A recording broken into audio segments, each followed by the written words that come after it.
You broke your promise. Jesus, Tyler. You fucking talk to her about me. Tyler, what the fuck is going on here? I ask you for one thing. One simple thing. Why do people think that I'm you? Answer me! Sit.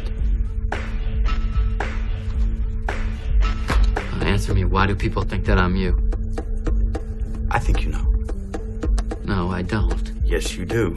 Why would anyone possibly confuse you with me? I don't know. You got it. No. You were looking for a way to change your life. You could not do this on your own. All the ways you wish you could be, that's me. I look like you want to look. I fuck like you want to fuck. I am smart, capable, and most importantly, I'm free in all the ways that you are not. Oh, no. Impossible. No. This is crazy. People do it every day. They talk to themselves. They see themselves as they'd like to be. They don't have the courage you have to just run with it. Naturally, you're still wrestling with it, so sometimes you're still you. We should do this again sometime. Other times, you imagine yourself watching me. If this is your first night at Fight Club, you have to fight. Little by little, you're just letting yourself become Tyler Durden. You are not your job! How much money you have? Anyone ever had that weird feeling when you suddenly look at, let's say, a spouse or family member or longtime friend, and they suddenly seem completely alien to you? Like you're looking at them for the first time. They're complete strangers for many heavy seconds.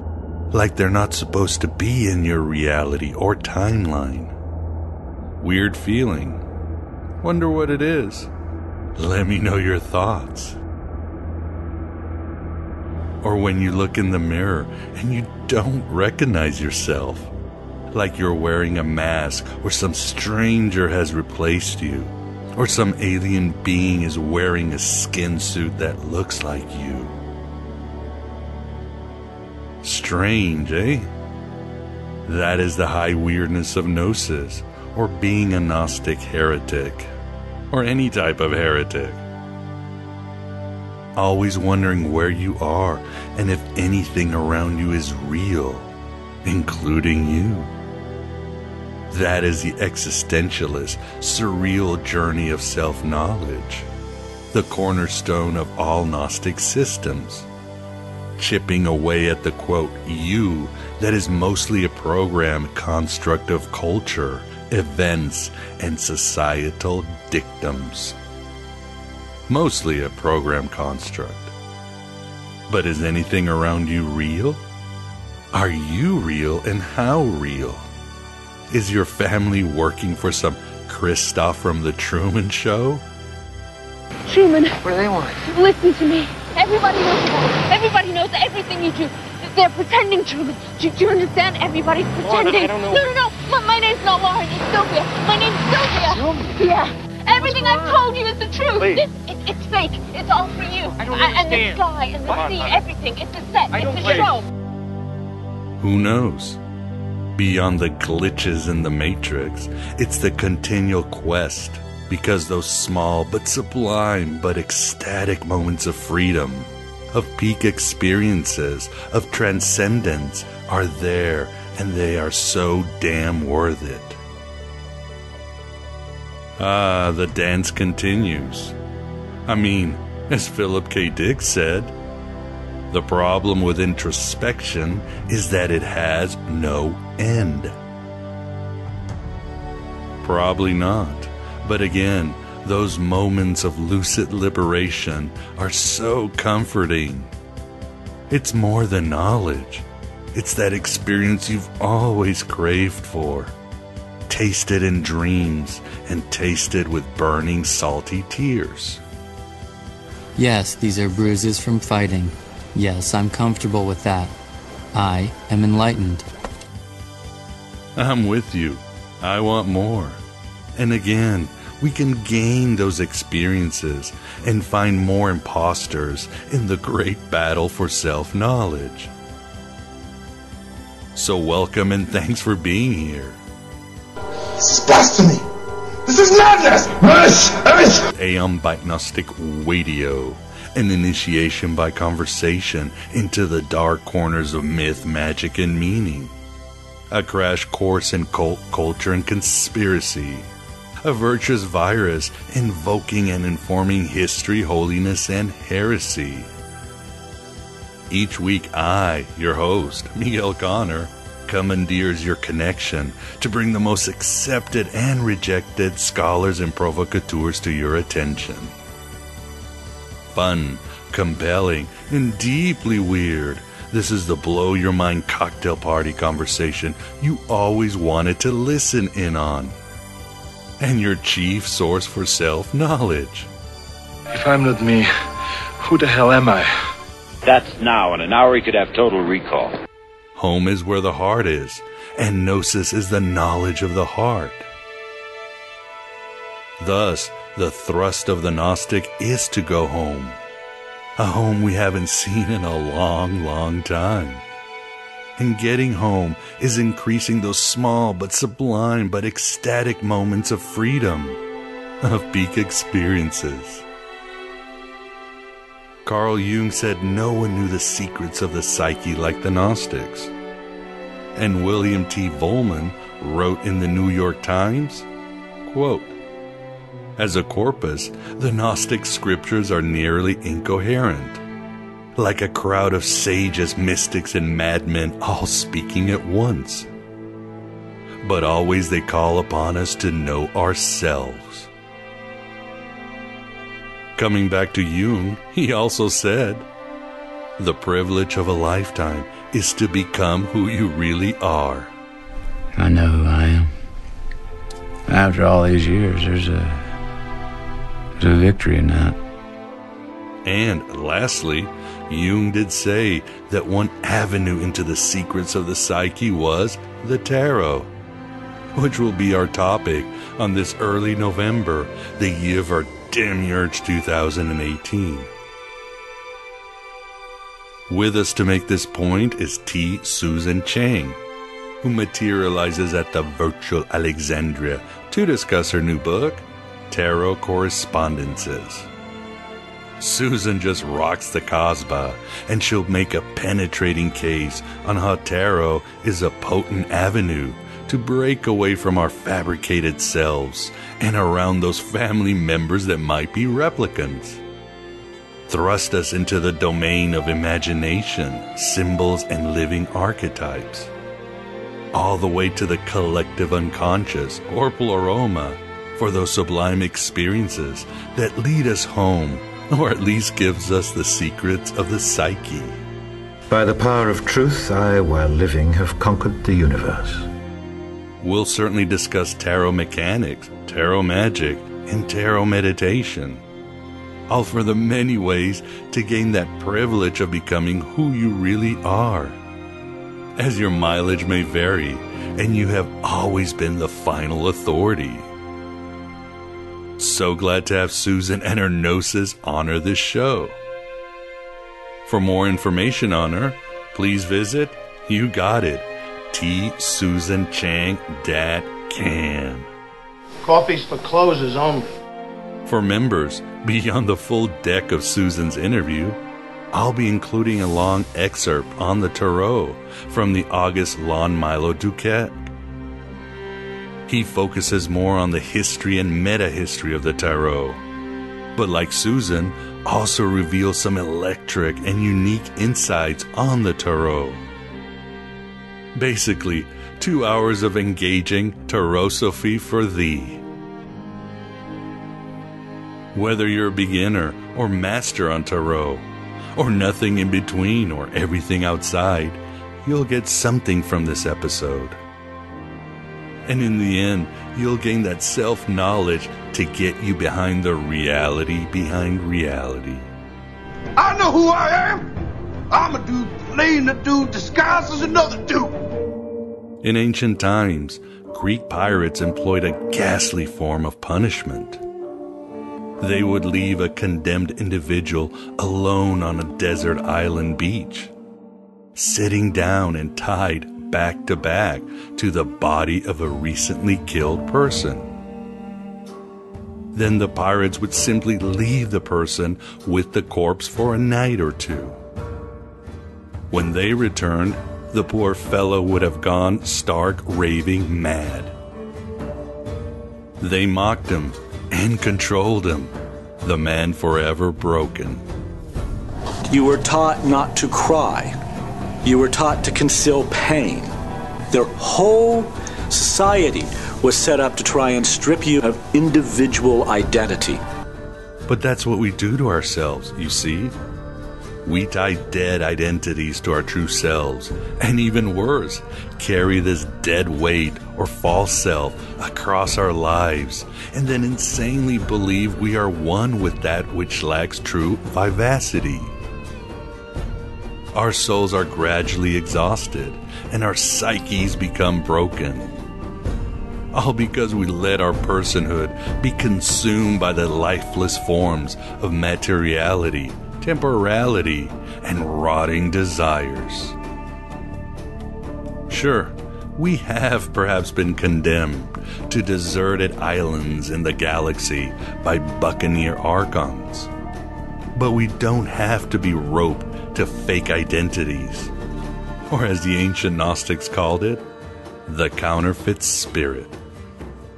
We can be free, and we can laugh at our captors once they come back to check on us and make us their slaves forever.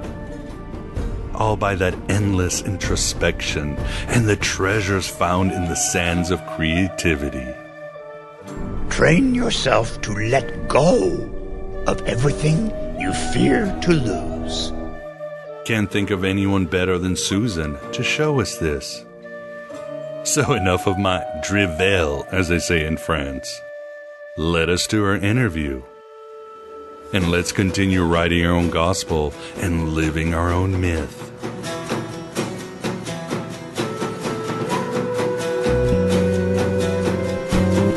They say there's no two people on earth exactly the same.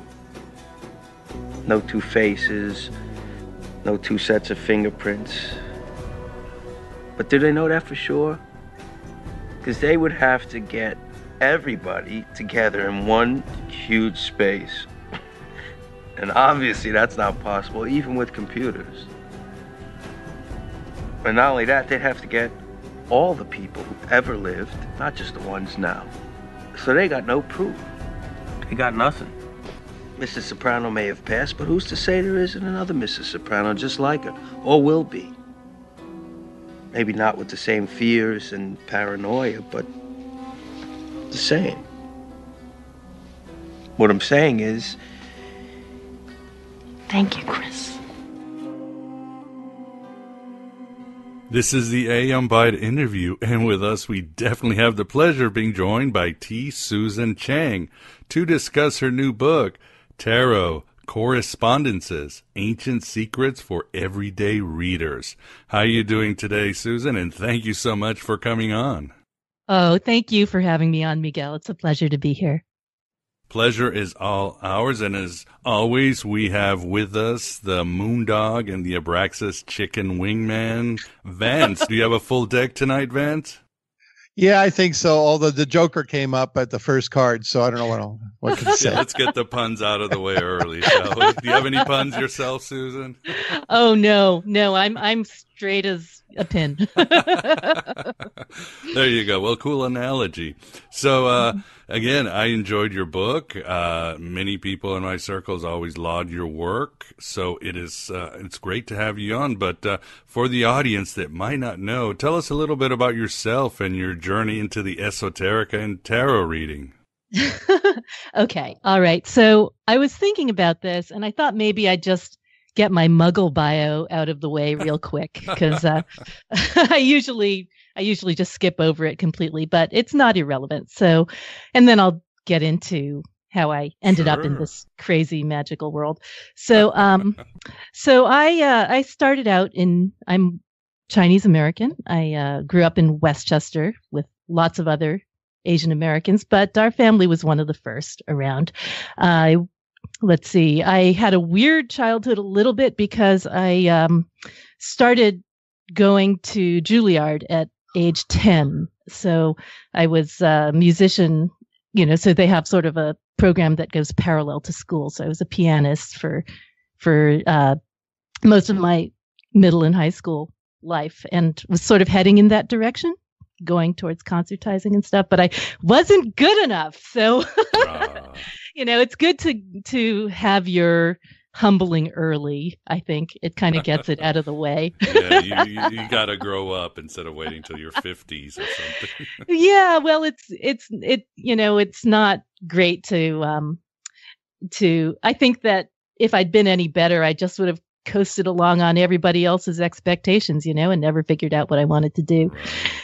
So anyway, after that, I went to Harvard for 3 years. I started as a sophomore, and I was a classics major. And then after that, I came back to New York. I worked at Oxford University Press and Cambridge University Press for 10 years as an editor. I did literary studies. I did a little bit of classics, American studies, kind of whatever was needed. And then I switched gears completely, came up to New England, started a family, started writing about food.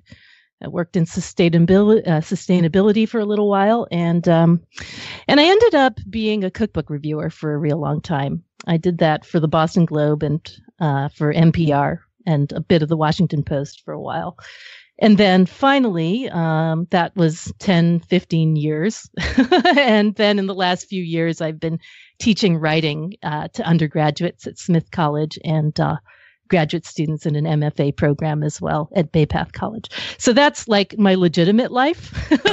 That's pretty impressive. Nothing wrong with that life. Well, it's a big cover story, right? It's like, so what really happened was that in college, I had a roommate who was, well, not a roommate. She lived in the next room over from mine, and she had a tarot deck.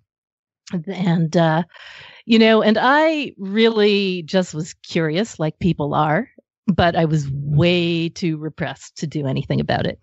And, so I would just sort of, I don't know. Do you read tarot also? I used to, but it's been a while. I got really rusty.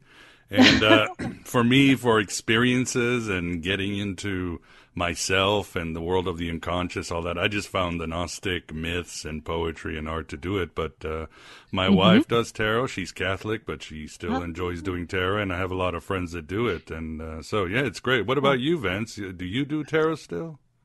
Yeah, I used to. I don't do spreads anymore or anything, but every once in a while I'll pull out my deck and ponder.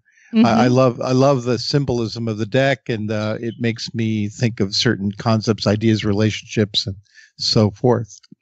Yeah, and I actually think that people who grow up in organized religion have sort of a head start when it comes to, breaking down the iconography. But anyway, so I had this roommate or dorm mate, and so I would do the thing where, like, your tarot reading friend who's constantly dropping by to visit, or trying to get free readings from your friend. And so I probably drove her nuts doing that. But I was like, 78 cards? No way I'm going to learn all those. That's impossible. So anyway, many years went by, and I ended up back in New York. And as I mentioned, I was doing all this editing for these academic presses. And there's something about doing that kind of work, or being in grad school or whatever it is, in the academy, where you're like basically living from your neck up, like all the time.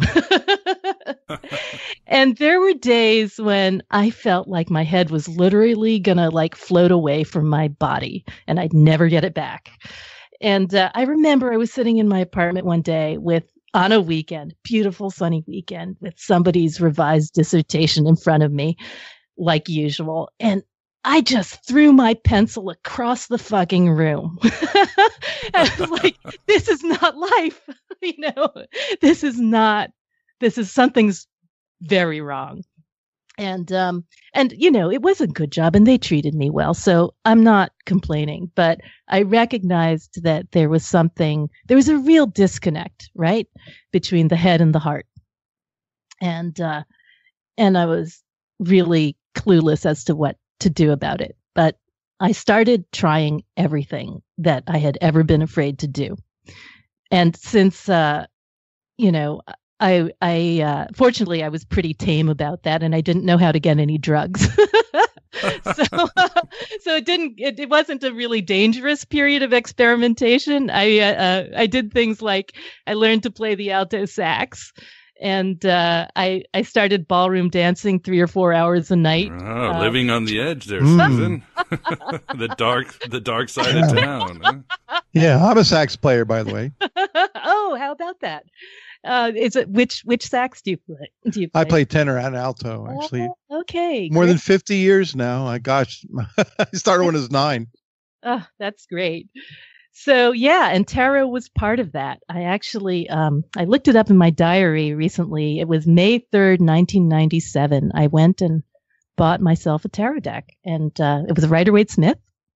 And anyone who says you can't buy yourself a tarot deck is full of shit. And then I just started trying to figure it out. And you know how it was back then. There was no internet to speak of, really. Yeah. And it was just sort of like working it out and being wicked self-conscious about it, right? Because you're sitting there and all the voices of the smart people in your life are in your head saying, "You idiot, what do you think you're doing?" And there was like, I had no idea how to deprogram that.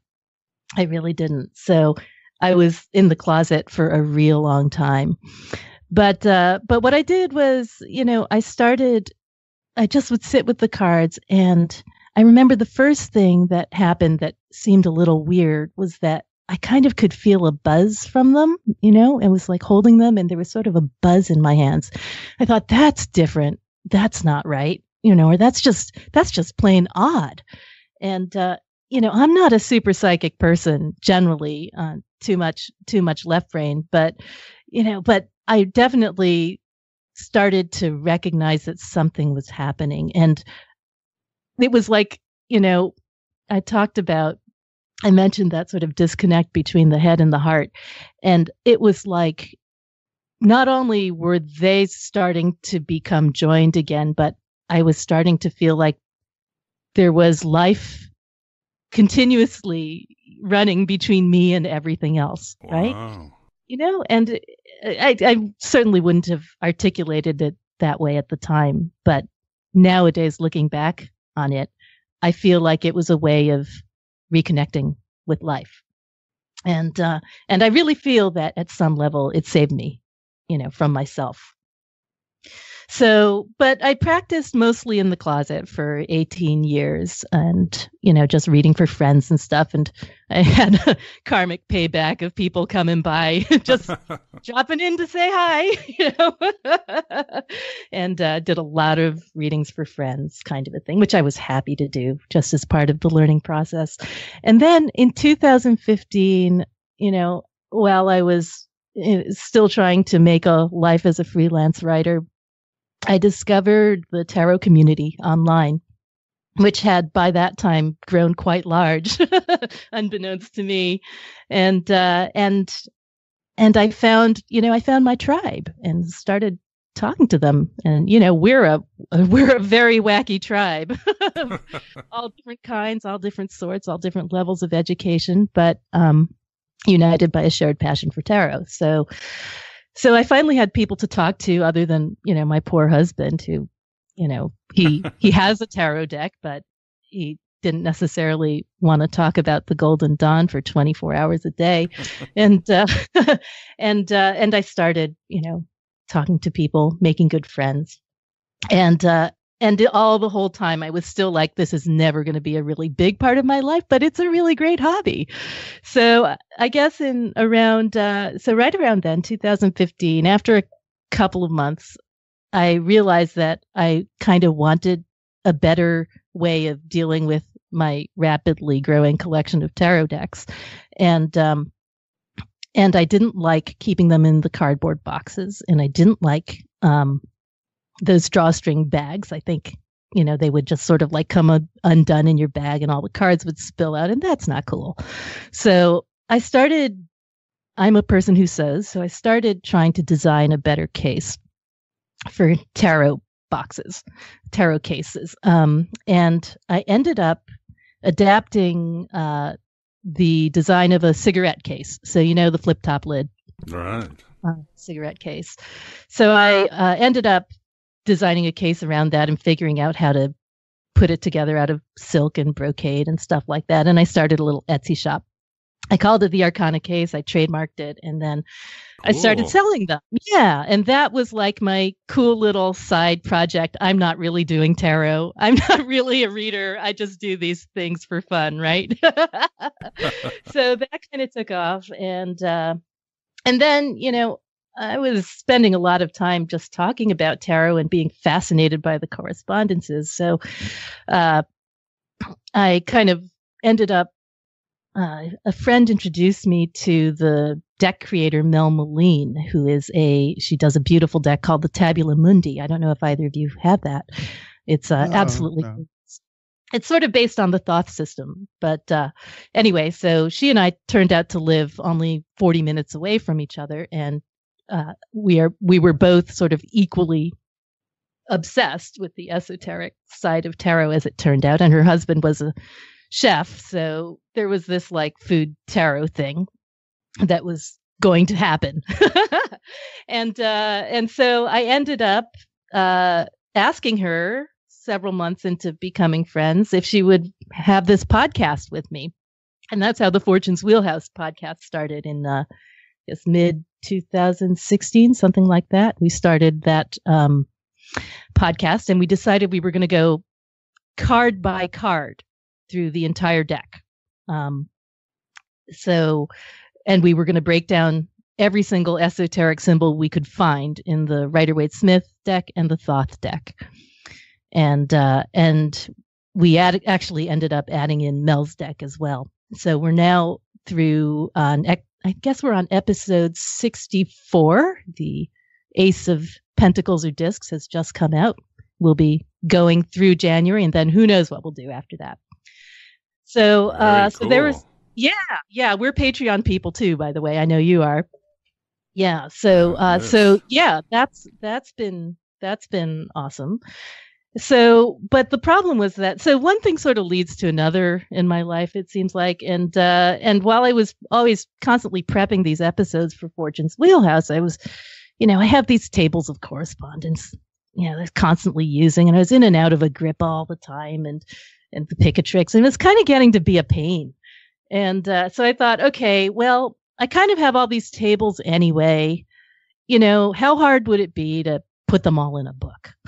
And then it would be all right. You have lots of spreadsheets and drives with all this stuff. Yeah. So that's how that started. I ended up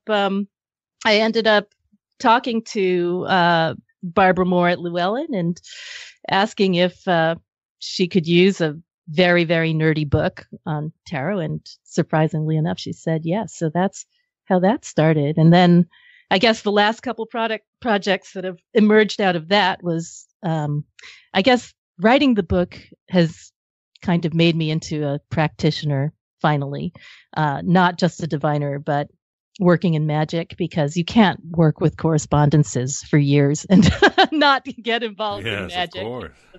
It just happened. So I started making zodiacal perfumes out of that, and now I have also a class, a tarot online class, which launched the same week as the book, called The Living Tarot.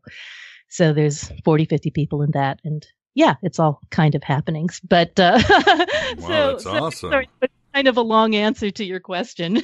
No, that's a great answer, and we want to talk about your book. Yes, your book is it's a textbook, and it is true, as the cover says, includes over 100 essential tables and charts. But essential for a given of essential. You were talking about the the symbolism in the cards, and actually Vance found something very interesting in one of the cards. Do you want to ask her about Yaldi, Vance?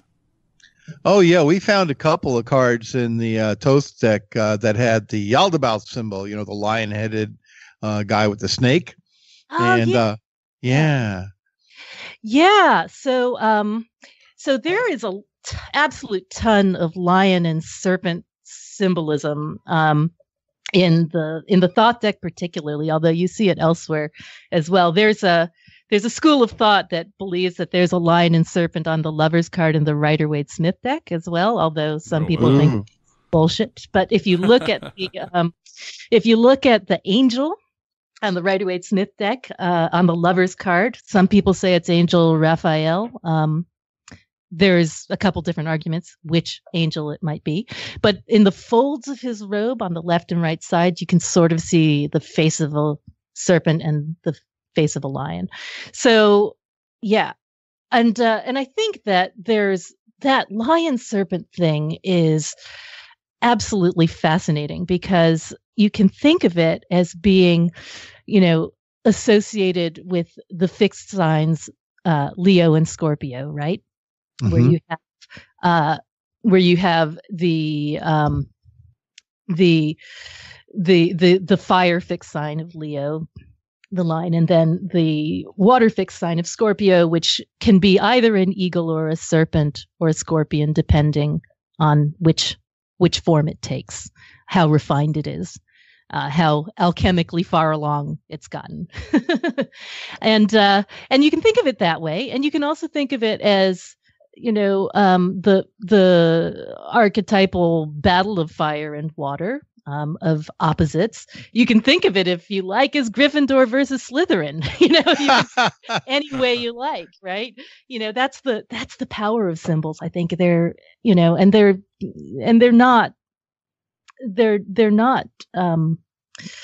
There's not any one right answer anyway. Anytime.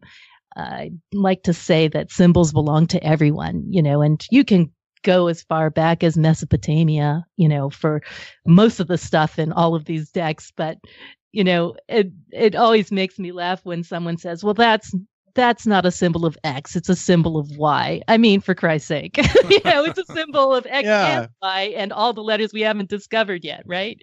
That means what it means to whoever's taking the meaning in, right? Exactly. Mm-hmm. And without the subjectivity of the observer, it means, it's incomplete. Right. Exactly. Well, this one was on the Lust card of the Crowley deck. And because, there's the Whore of Babylon's laid out and the lion-headed snake is over her, as like a Gnostic guy, I thought, hey, this must be a Sophia Yaldabaoth thing. Why not? Right? Yeah. Why not? Yeah. So that's what I saw in it. But, not everybody, like you say, may see that same exact symbolism. Some people might think it's the serpent in the Garden of Eden tempting Eve or something. Yeah. Which might be the same thing. And, isn't it the case that the lion serpent symbolism, which you see in that card and the Lust card, I believe it's also worked into Crowley's Gnostic Mass, where where the priestess approaches the altar in a serpentine manner, etc. So, as well as lots of other things in that Mass. Yeah, you love that stuff, I'll tell you. Yeah, little X-rated stuff too. Oh yeah. But yeah, it's interesting. Yeah, very cool. So.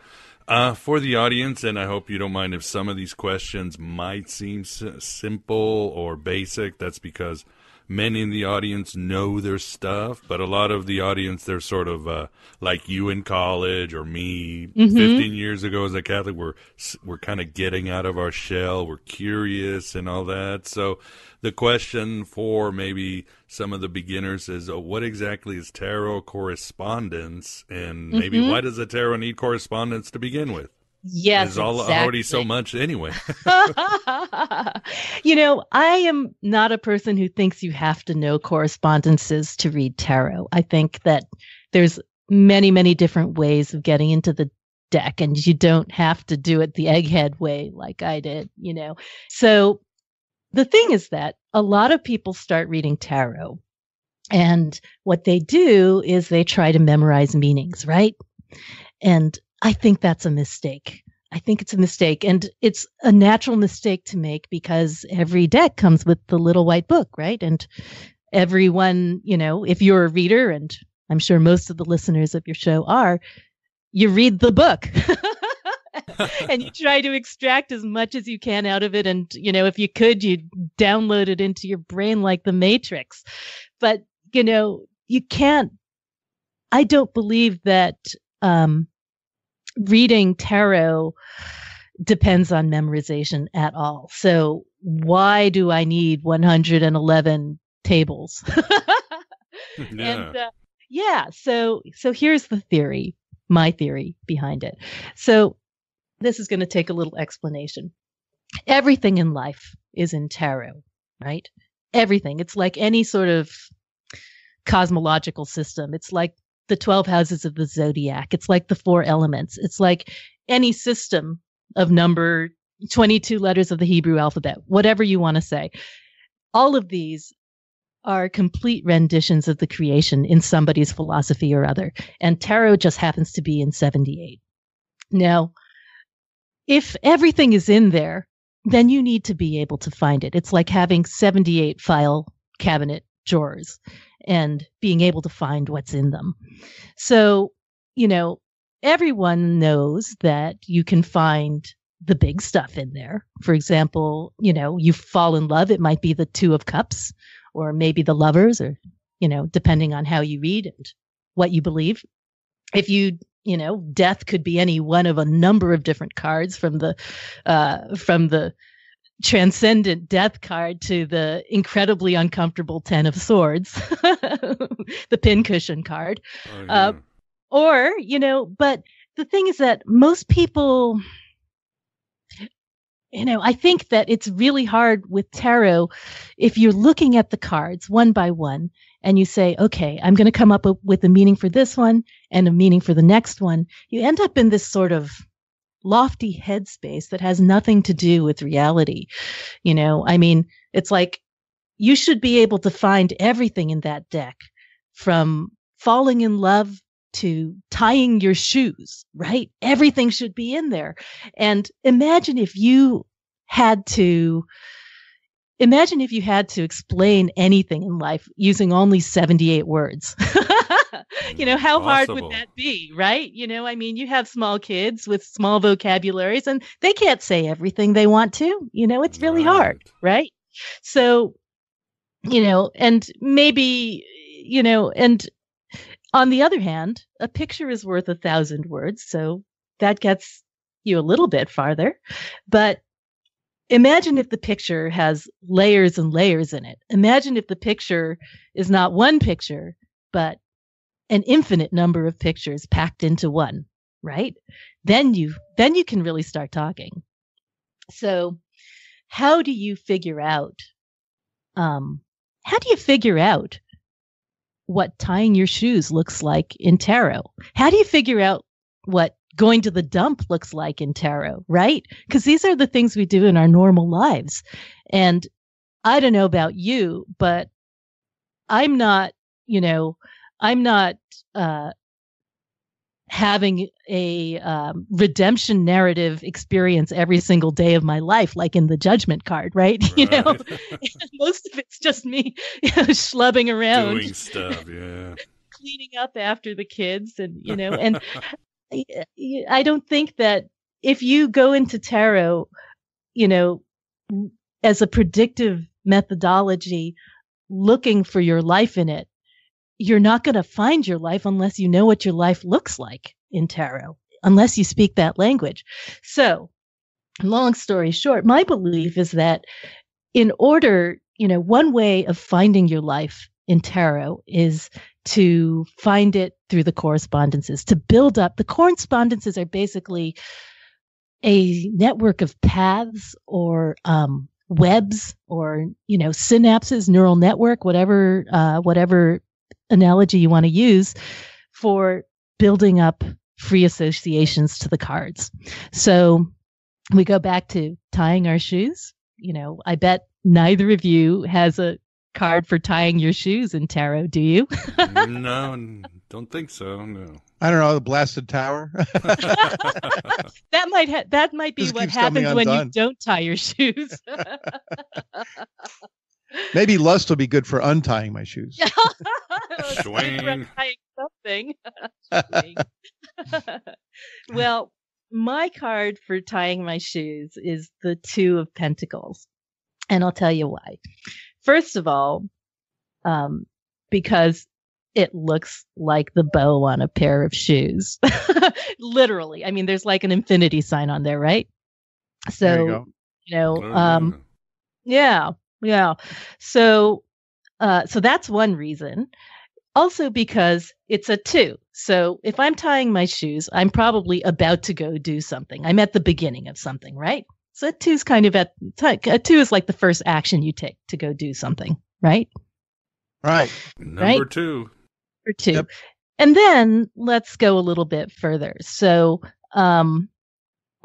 this 2 of Pentacles happens to correspond to Jupiter in Capricorn.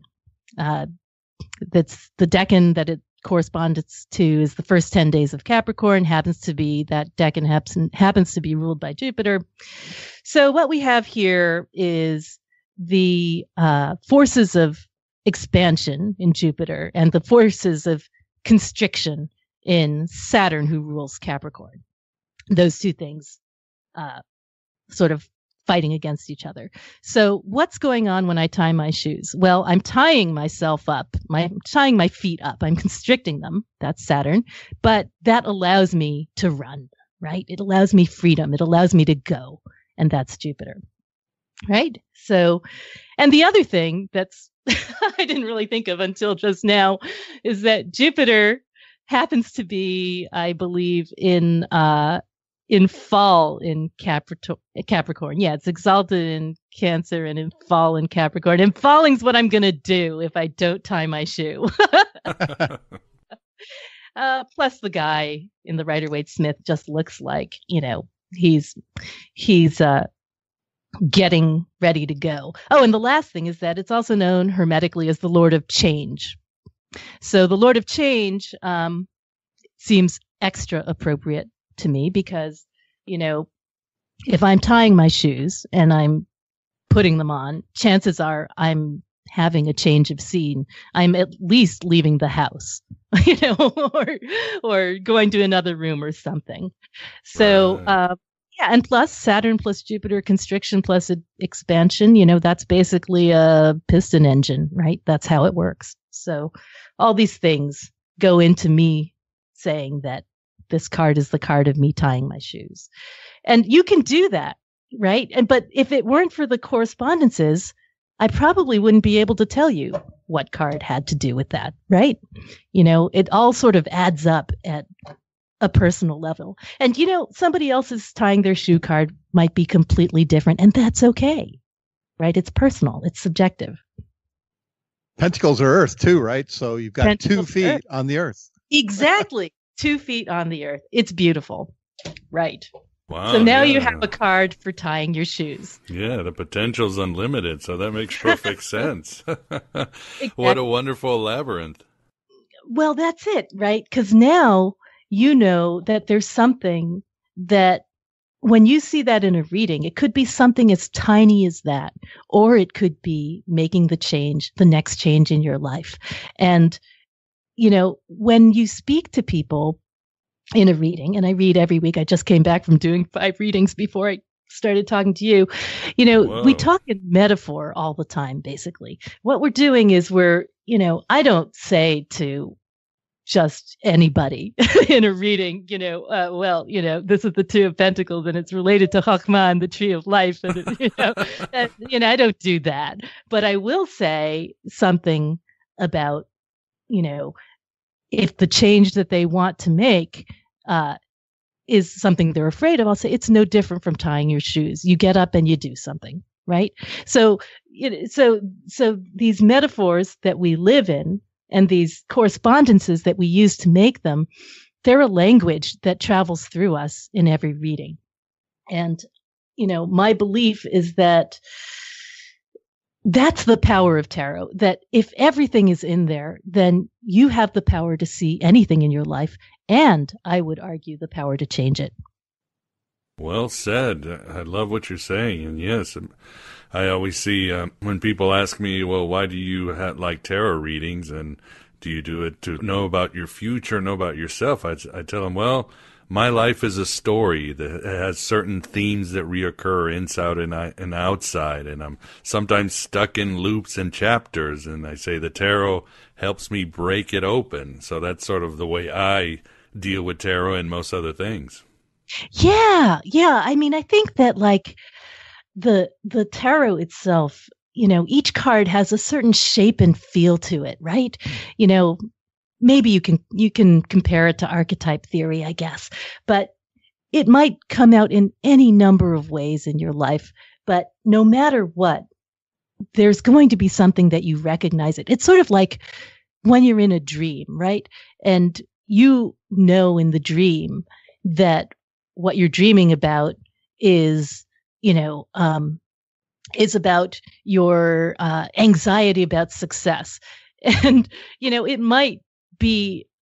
it might not look like that at all. It might be you trying to get the top off a jar, or you forgetting to bring your homework to calculus, or you forgetting the number on your locker, or, it could be any number of things, but it still feels the same, right? And I think that's what we get in a tarot card. We get that feeling. And if you know what that feeling is and you recognize it, you can see it playing out in an innumerable number of scenarios. Well said. And so, Susan, how does divination and magic play into each other in regard to correspondence? I love in one section of your book, you say that you talk about the metaphor that divination and magic meet. If you could call it, it would be the, quote, backstage of reality. Absolutely. That is one of my favorite things to think about. And I like thinking about it because, a lot of people, well, I would say most people associate tarot with prediction, right? I mean, that's just normal. People associate tarot with fortune telling, with looking into the future. And, when you think about that, it gets you into, I think, the most important question of all, which is, fate versus free will, right? So, okay, I'm gonna ask a dumb question about a smart subject.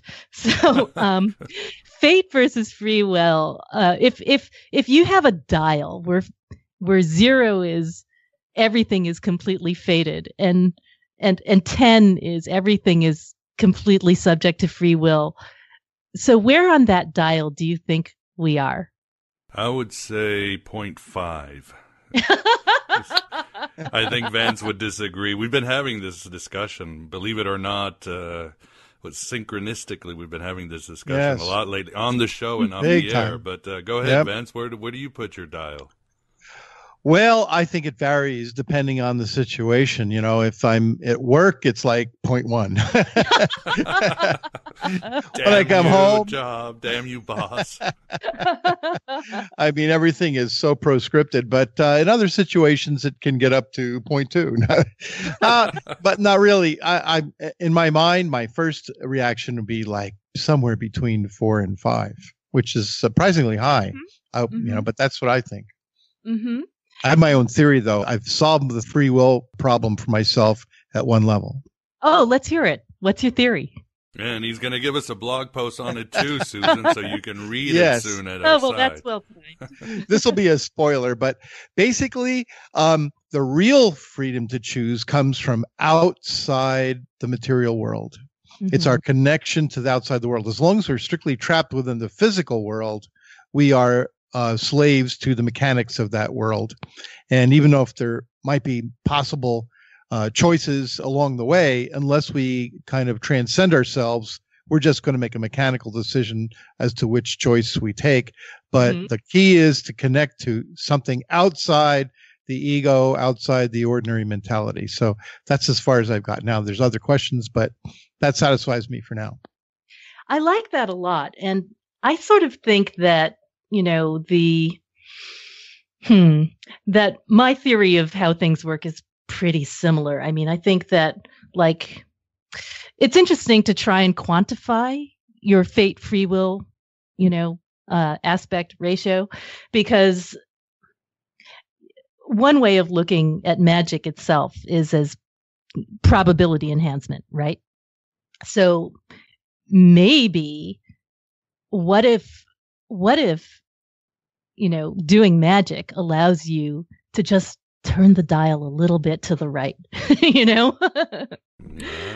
What if it just, and it may be, this is, so the example that magicians love to use, and I don't know why they all love to use this, but it must be because there are a lot of short magicians, but they all say, I will never be an NBA basketball player.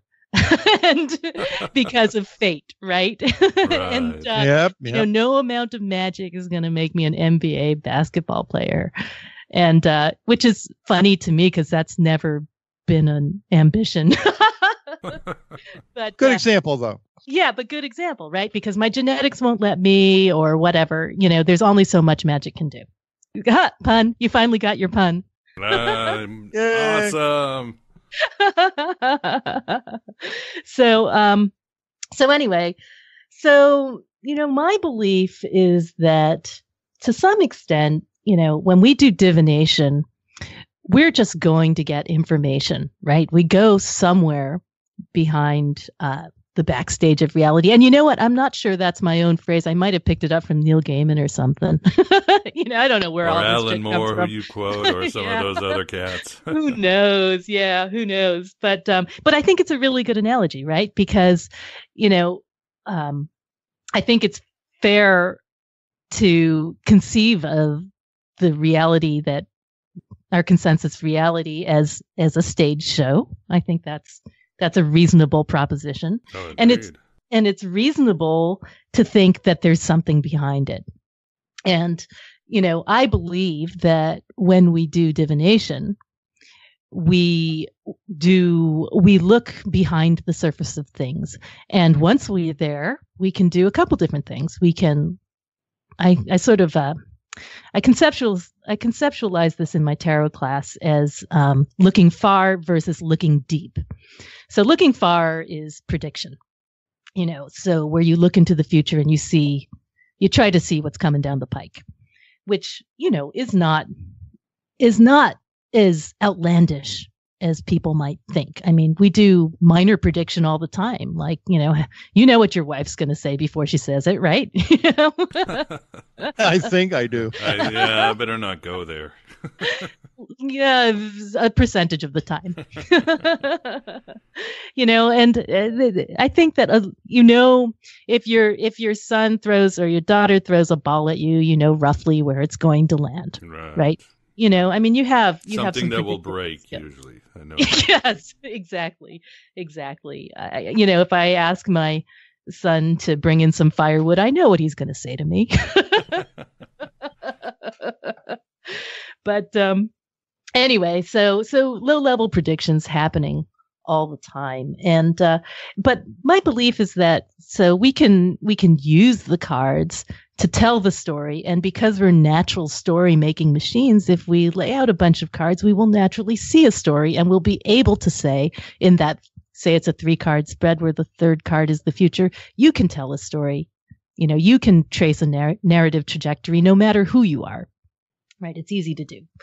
And so while you're back there, you can look far like that, into the future, into the past, or you can look deep. And that, to me, is something that is kind of it's tarot's equivalent of modern astrology, I guess, reading for insight rather than reading for prediction.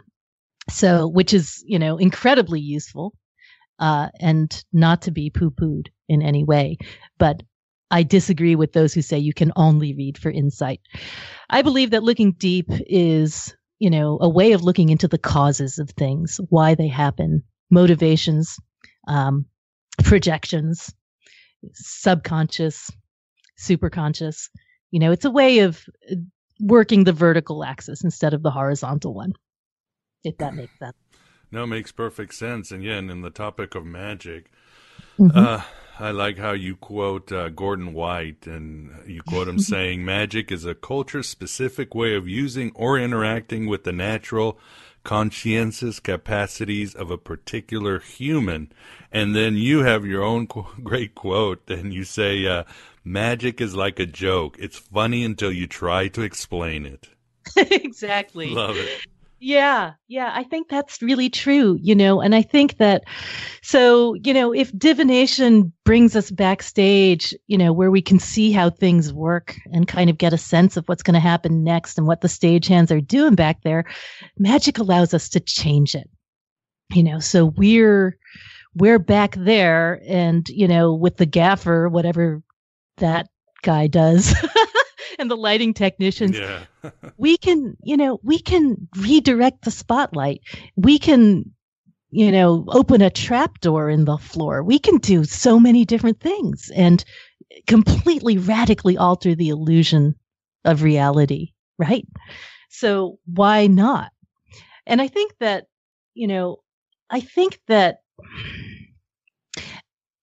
that there's very little point. I don't know. I don't want to get too far out over my skis here, but I think there's like not much point in doing just divination without having magic as the opposite side of the coin, because it's like, and I see this a lot in my practice when people come in, and they are, how to put it, chronic sufferers of fate, right? Where they come in and they are suffering because they believe that, the future's set in stone, and they're only coming to me to find out what it is. And how terrible is that, right?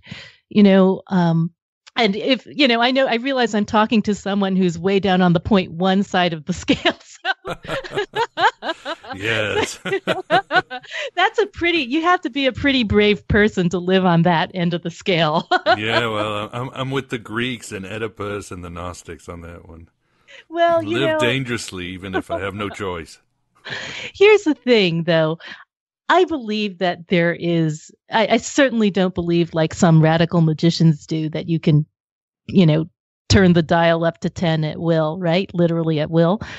I don't believe that. But I do believe that, like we were talking about before, that every card has a shape, right? It has a general archetypal shape. And that within that, you have some wiggle room to choose how your fate's going to manifest. And, astrologers do this all the time, right? They'll say, stressful event, up at exit 48, you should do X, Y, and Z to placate Saturn, and then it will go a lot smoother and, you won't fall off the rails or whatever. So astrologers do that. And I don't see why we can't as tarot readers as well. So I'm going to tell you a little story about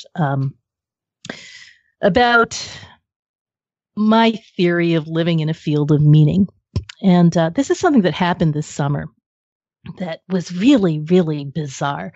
So I'm a copious dreamer. And don't worry, I'm not going to tell you any of my dreams. That would be horrible, but for all of us. But I am a copious dreamer, and I remember a lot. And one morning, every night I remember something. One morning I was, washing up on the shores of consciousness, and there were some words in my head. And I don't know if this is the case for you, but words are kind of rare in dreams. If you try to read them, they wiggle and they morph and shift. Yeah. You do that. Oh, yeah. Yeah. But I came up sort of flailing out of the depths with this phrase in my head, and I, grabbed a pen and wrote it down as soon as I could. And that phrase was a 3-part, actually 3 phrases, very short sentences. And the first one was, within results are differences. And the second one was, differences are offerings. And the third one was, offerings are results. Within results are differences. Differences are offerings, and offerings are results. And I was like, what the fuck? Right? But then I started thinking about it, and it seemed to me that this was a statement about divination and magic. Because, so you do a reading, right? You draw the cards, it's completely random, and you get some results. So you look at the cards, those are your results, but within the results are differences, right? So because just like we were talking about, there's a multitude of different ways you can interpret this card. It could be anything from tying your shoes to changing your life and moving across the sea. So you're presented with a card that within it has a wealth of differences. Now, then you take that card, and then the second part of this phrase I received is differences are offerings. So you take those differences and you choose what you want that card to mean. You decide what kind of manifestation you want it to have in your life. You definitely know it's going to be something with a particular feeling and shape, but you get to choose. And maybe, you don't have any idea whether that's going to work out or not, but in your wish machine, you have an idea of how the best scenario would play out. Okay, so that's the difference. And the differences are offerings. So then you offer up that meaning to the backstage, right? You're standing there back there and you're like, this is how I would like this to play out. And then finally, offerings are results. All goes well, that becomes your new reality, right? So it's a cycle. So you start with it's a cycle of accepting circumstances and then proposing intentions, back and forth, back and forth. You don't get to dictate any of it, but you get to try. You get to try, in the art of interpretation, there's agency, I guess is my point. And I don't believe that you can do this like 24/7. In my theory of how tarot works, there's an oracular moment, right? A moment that's set apart and special.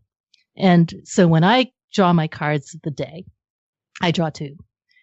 It's part of, my morning rites that I sit with those cards and I do it in the first hour of the day. So Jupiter hour of Jupiter day on Thursday, and have a word with the planets, have a word with the ancestors, and then take the cards, accept the circumstances, but propose my intention through the difference of interpretation. So I'm writing a spell from those two cards each day that gives me a chance to talk back. So the card's talking to you, you talk back, right? It's not all fate. Well, it's like reading the currents in an ocean or something. If you're on a journey, right, you would be silly to ignore them, right? Or anything. Any time you're going somewhere, you have to know what the weather is, what the traffic is, and so forth. But it doesn't mean you're doomed. You have other roads you could take, right? You absolutely do. And I've been tracking my cards for a really long time because I'm a bit left-brained that way. And I've been, I literally keep a spreadsheet. And in that, I can see every single time I've gotten the 10 of Swords. I can see every time I've gotten the Hierophant. And, by doing that, I begin to see the shape of how these things manifest in life. So, very often it will be the case that, that I go in with one expectation and I write the spell and I'll get it, but my spell will come back as a result, but with a whole lot of other stuff besides. It's like you throw your net into the sea and you don't just get the bluefish. You get all the other stuff too. So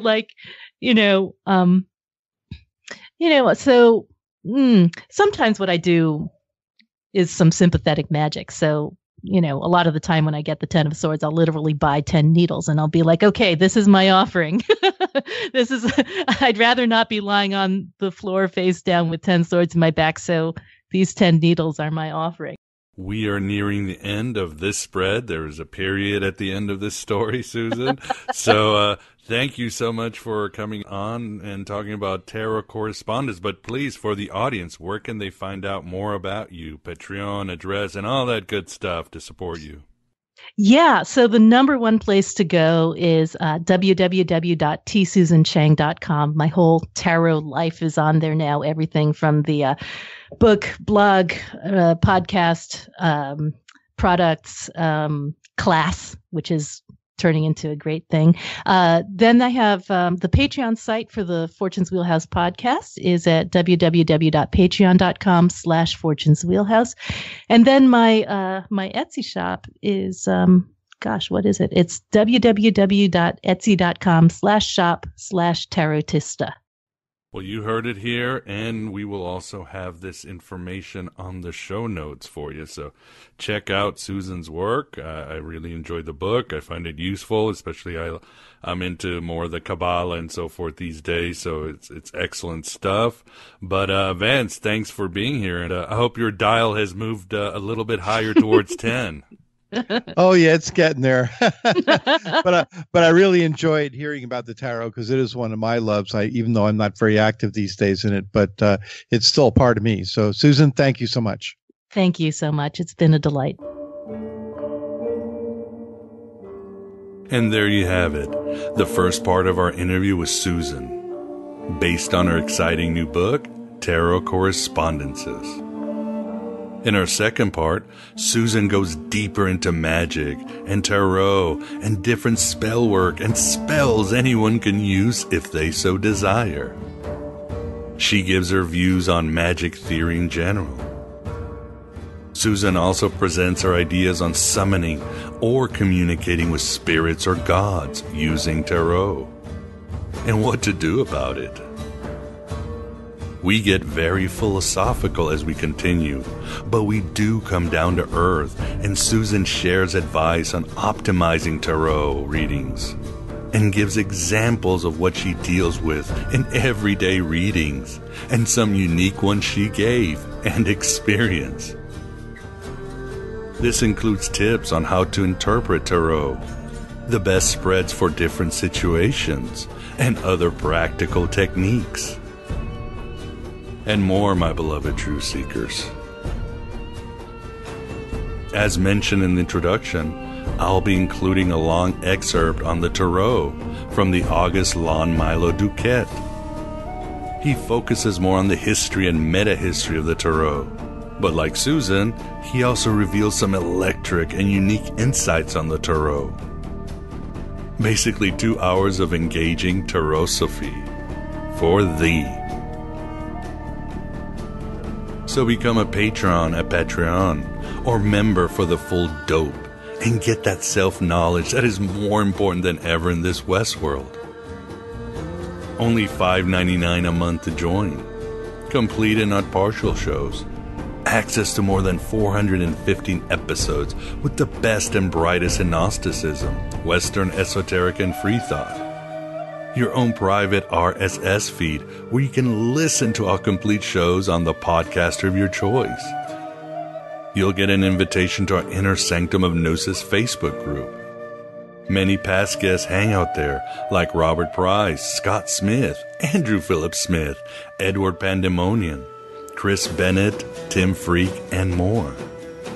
And I'm always there to directly and personally answer your questions and issues, and give you news on the show before it happens. Same benefits if you become a patron at Patreon, except you get shows early. If anything, a few shekels here and there via PayPal or the US mail really helps. This Red Pill Cafeteria is 100% audience supported, and I could surely use your assistance to keep the content a-coming. Thanks for being here. Thanks for being yourself. Thanks for being so beautiful. Thanks, as Jung said, for gaining that privilege for being who you really are. As your feedback has greatly assisted me in finding out who I really am, beyond all the constructs of the god of this world, Yaldabaoth, or Yaldi-Baldi as I call him. Hello and goodbye as always.